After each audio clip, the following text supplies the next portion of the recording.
Our beloved president, our papa. For now, we don't know wetin dey happen now. Buhari, he don't fly. I don't even know whether to call am fly. As I dey talk to una now, London. Ask me for wetin?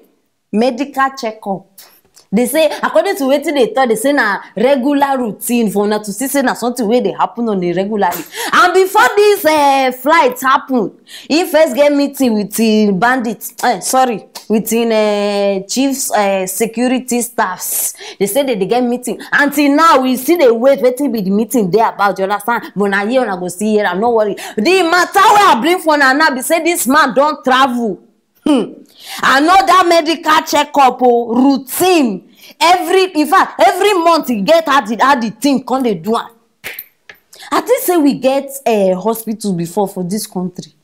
I be make person correct me if I dey make mistake. We no get hospitals for Nigeria.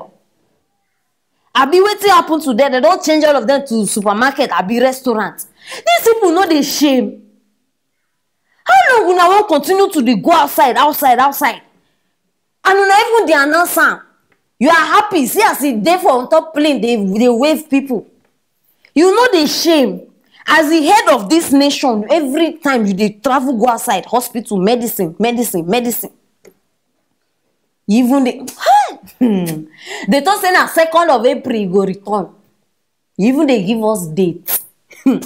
2nd, Chineke, abeg bros, if you go, no come back, no try am. You see this going that you are going, don't come. I know talk say make you go die, although no, I don't want to talk anything. But please, you see that place as you have gone, because don't come back. No, we don't even need. I don't understand. What be this man use for this country?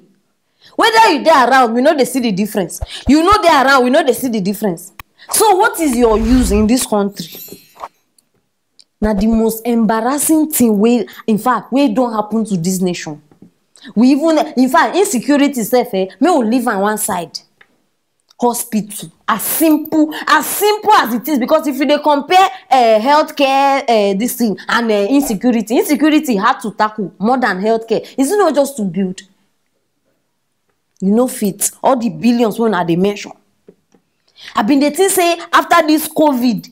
As this COVID happened, many things, people they fear this. I think say as this COVID happened, government go use this opportunity, develop our health sectors. But rather, the COVID self even blind them. I beg, bring this man. Ajala the traveler, the only president wey chop chicken leg. You every time we dey hear up and down, you don't go here, you don't come here, you don't do so, you just dey waka like say you lost something abroad. Abi you and people wait outside una get agreement or waiting. Aso Rock, you not build enough for the whole country. You even get inside Aso Rock. So the doctors wey dey Aso Rock, they no good. I forget my people.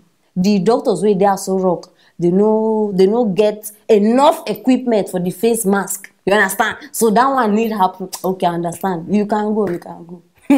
My people, serious things where this man just they do. I know just understand. Sometimes I go just sit down like this. They wonder say, wait, we get president. Abi we no get like this country now. CBA, we just we they rule ourselves.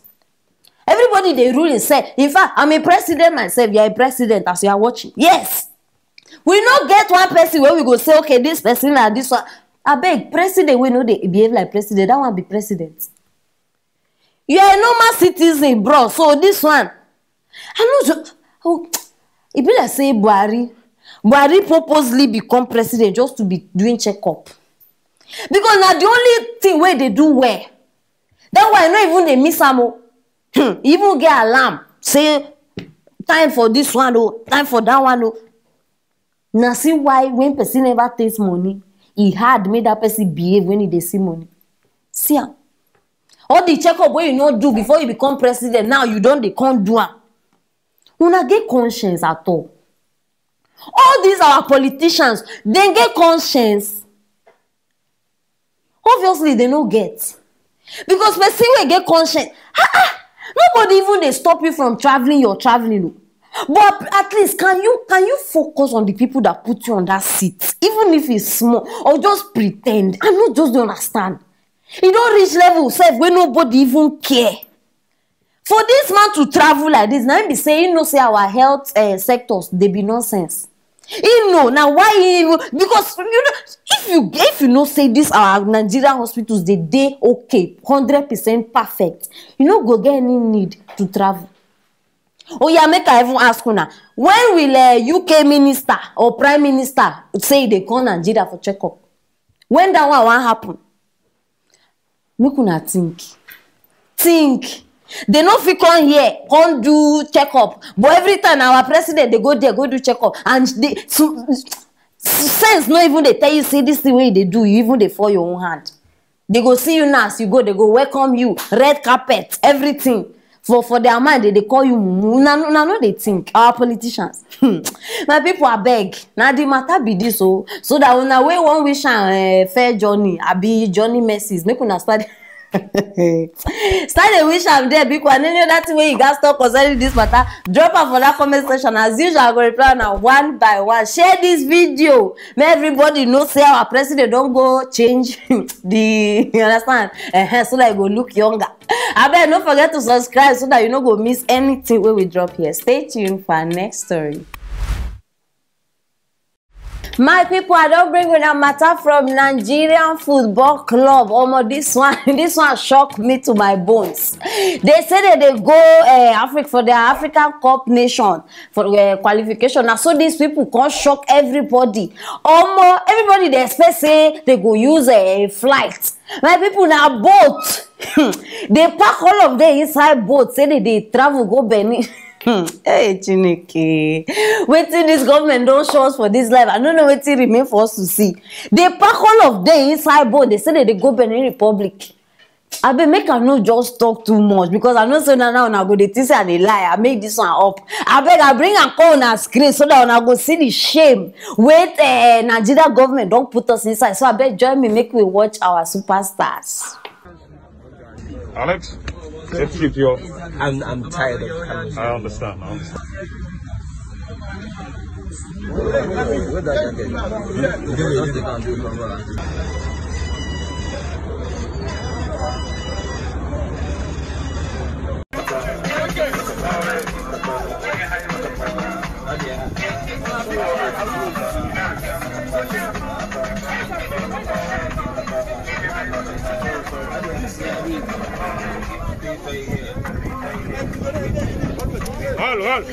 Inside. Hey. I mean, they did say eagles were meant to fly. No, I don't understand. So our eagles now, they enter boats. They travel by water. Hey. Buhari, make I not talk anything. You are the best president in the whole wide world. You, Buhari, you are the best. In fact, I never see president will be like you for this life. Una don't decide saying a disgrace, una go just a disgrace us. No, imagine waiting outsiders now go they think if they see this kind of thing. With all the money where they told say Nigeria gets, plus the one where they borrow, plus the one where every day una they get meeting on top, and then the ones where una recover from people where thief from all that money, they use boats. I beg, wetin na they use all this money do? Wetin na they use all our money do? We don't even feel okay, fine. I been want to say private jet before. No, but they deserve them. They deserve them. Now then they represent Nigeria anywhere. So now not even put private jet down. Say, okay, oh, this one now for our eagles. I think say these people get played. Oh, no, make we forgive una small. You know, if you afford a private jet, no problem. But at least can you not pay these people flights? Even if the economy owned, at least may they just say they Voila, my people, see them. Our superstars, Nigeria, this one. Now, if this ones go now, they win. Like Mohammed go come they write letter of congratulations. They give them. Say you have done well. We are proud of you. We are proud of who? People wey una dey proud of, una no even fit treat them well. No, my people, Nigeria own I don't know whether to say you don't finish or you almost finish. No, you sef, make una think am. Think am. But if na them they travel, no, why they no dey use boat? To try to economize, to try to save money. Why una no dey use boat? If now una dey travel, una go, in fact, if they get even chance sef, where they go bring moon down so that una go sit down top, una go do am. Very selfish people, very, very selfish. I no just dey understand this kind of thing. Una no dey get shame at all. Like, at least before una dey do something, why una no fit sit down say, okay, this thing we wan do. People outside, how e go represent us? How people go see am? No, see the boat sef. No be even say na one classic boat wey we go say, okay. No, una no say we get boats and we get boats. No, you don't say, assuming na one expensive boat now where we dey talk say, at least we fit manage. This one, they go carry am from one mechanic shop, just bring and put inside water, say may they go. Una wickedness, you no get part 2 for this life. You no get. You no get part 2. I don't just understand how these people even they think sometimes. Una they use una head think. I be another part of una body, una they use and think. And as they go like this, all of una footballers, make una see, they very attentive because me as I be pick some things.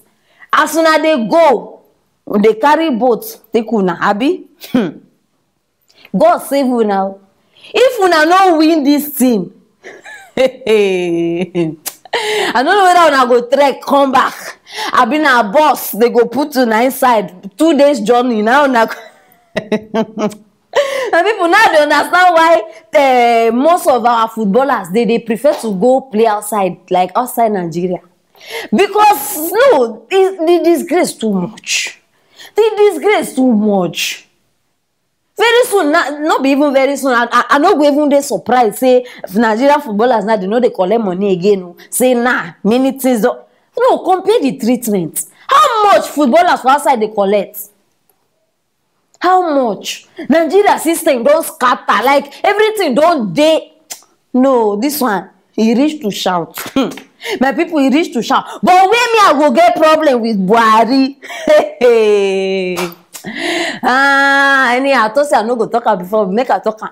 If anything happen to my husband, hey, no they look me like that. Oh, one of those players. Oh, I no go mention his name so that I go behind now go carry. If anything happen to my husband, me and this man, hey, you will have myself to contend with. In fact, me and you, we go you go answer me because you don't go put them inside boat now. Something happen now, the thing capside.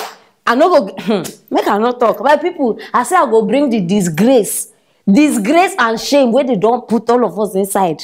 I no fit take them by myself, so I say I go bring her. Wait till you not think. Nigeria level just the upgrade. Make I not talk another thing. You understand? So I best start to drop the comment for that comment section concerning your super egos. And if you never subscribe, I best subscribe so that you go dey updated with all the things wey dey happen for this house. No be small thing o. And make sure say you share this video so that everybody go know say na the level where we don enter be this. Very, very important. Stay tuned for our next story.